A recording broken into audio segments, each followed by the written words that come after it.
विधानसभा चुनाव 2024 में मैया की बम्पर वोटिंग की वजह से हेमंत सोरेन सरकार सत्ता में आई और अब तक की सबसे बड़ी जीत दर्ज कर पूर्ण बहुमत की सरकार बना ली। अब घाटशिला का उपचुनाव होना है। ऐसे में मैया के आंचल तले ही घाटशिला उपचुनाव में झारखंड मुक्ति मोर्चा चुनावी मैदान में दिखेगी। एक पोस्टर सोशल मीडिया पर वायरल हुआ है जिसमें सीधे तौर पर मैया का जिक्र है और कहा जा रहा है उस पोस्टर में कि जिसने दिया मैया को सम्मान, मेरा वोट उसी को जाएगा। इसके साथ ही एक और पोस्टर है कि जिसने किया 200 यूनिट मुफ्त बिजली का ऐलान, मेरा वोट उसको जाएगा।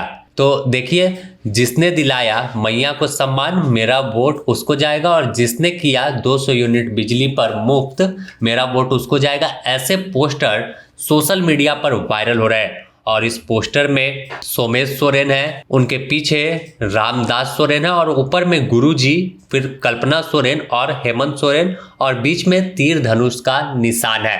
तो यह पोस्टर वायरल होने के बाद अब एक चीज साफ हो गया कि तमाम मुद्दे अलग रहेंगे और इस चुनाव में फ्री बीज योजनाओं का जिक्र सबसे ज्यादा होगा, खासकर मैया सम्मान योजना। जिस तरह से मैया सम्मान योजना को लेकर चुनाव जब 2024 में पूर्ण चुनाव हुआ था विधानसभा का, तो उसमें देखा गया था कि प्रचार जिस तरह का हुआ, जिस तरह माहौल तैयार हुआ और उसका परिणाम देखने को मिला कि सबसे बड़ी अब तक की जीत इंडिया गठबंधन ने दर्ज की और सीधे राज्य के सिंहासन पर बैठ गई। और अब घाटशिला में उपचुनाव हो रहा है, तो ऐसे में इस योजना को पूरी तरह से भजाने की कोशिश झारखंड मुक्ति मोर्चा की ओर से है। अभी से ही सोशल मीडिया और अन्य प्लेटफॉर्म पर यह माहौल तैयार किया जा रहा है कि मैया सम्मान योजना के जरिए जो है चुनावी मैदान में उतरेंगे। अब देखें तो घाटशिला का उपचुनाव नाक की लड़ाई जैसा हो गया है। एक तरफ पूर्व मुख्यमंत्री चंपाई सोरेन होंगे, उनके बेटे चुनावी अखाड़े में है, तो दूसरी तरफ मुख्यमंत्री हेमंत सोरेन और कल्पना सोरेन खुद सोमेश के लिए ताल ठोकते हुए दिखेंगे। और इस चुनाव में जिस तरह से देखा गया था पिछले चुनाव में कि कल्पना सोरेन खूब पूरा माहौल तैयार करी थी, गाड़ी के बोनेट पर बैठकर कोल्हान इलाके में प्रचार करने उतर गई थी हाथ में झंडा लेकर, तो उसी स्टाइल में फिर कल्पना अपना जादू इस इलाके में दिखाने को मैदान में उतरेंगी। और सीएम हेमंत भी पूरी तरह से मैदान छोड़ने वाले नहीं है और हर प्रोग्राम में, हर चीज में जिक्र यही होगा कि हमने राज्य की महिलाओं को सम्मान दिया है, तो फिर आपका वोट कहां जाएगा।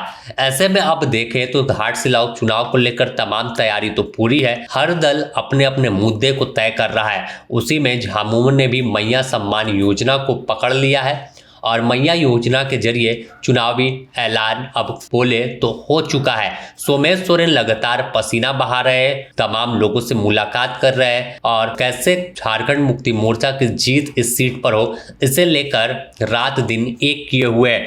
कई नेता मंत्री जो झारखंड मुक्ति मोर्चा के हैं वो भी मोर्चा संभाले हुए हैं और साफ तौर पर किसी भी कीमत पर इस सीट पर बढ़िया जीत हो, इसके लिए ताल ठोकते हुए हैं। और दूसरी तरफ देखें तो भाजपा से बाबूलाल सोरेन भी मेहनत कर रहे हैं। हालांकि अभी टिकट की घोषणा नहीं हुई है कि आखिर टिकट किससे जाएगा, लेकिन जल्द ही यह ऐलान भी हो जाएगा और झारखंड मुक्ति मोर्चा संभावना है कि 15 या 16 तारीख तक टिकट का ऐलान कर दे कि किसके खाते में टिकट झारखंड मुक्ति मोर्चा से जा रहा है। तो वहीं भाजपा भी तमाम बिंदुओं पर चर्चा कर रही है और जल्द ही आला कमान जो है वो टिकट का ऐलान करेगी। तो अभी से ही लेकिन माहौल पूरी तरह से तैयार है कि कौन चुनावी अखाड़े में होगा, कौन चुनाव में उतरेगा, किस दल से उतरेगा। तो तीसरी तरफ देखें तो जयराम महतो भी 13 तारीख को बैठक करने वाले हैं और बैठक के बाद इस चुनाव को लेकर रणनीति तय करेंगे। आखिर क्या चुनाव में अपना कैंडिडेट देंगे या नहीं, और देते हैं तो कौन सा मजबूत दावेदार है, क्योंकि पिछले चुनाव में महज 8000 वोट पर ही जेएलके सिमट गई थी। तो अब इस चुनाव में यह तमाम चीजें तैयार है और जयराम का मुद्दा क्या होगा यह भी देखने वाली बात होगी। द न्यूज़ पोस्ट के लिए इतना ही।